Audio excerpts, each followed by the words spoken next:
तर मंडळी, last time मी तुम्हाला फणसाचा व्हिडिओ शेअर केला होता, तेव्हा ते फणस खूपच छोटे होते. तर आता ते फणस किती मोठे झाले आहेत, तर चला बघूया.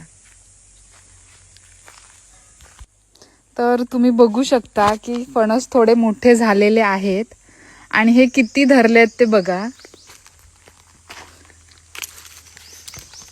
हे फणस आहेत ना, काही फणस आम्हाला मे पर्यंत मिळतील आणि काही वटपौर्णिमेला पण मिळतील.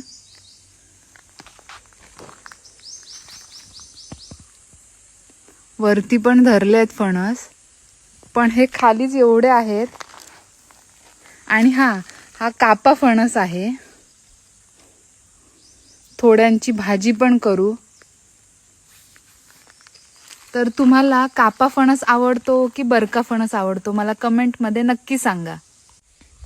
बघितलात किती फणस आहेत ते. आणि ह्या फणसाची जात ना खूप मोठी आहे, मोठे होतात ते फणस. त्यामुळे काही मे मध्ये मिळतील आणि काही वटपौर्णिमेला पण मिळतील आम्हाला.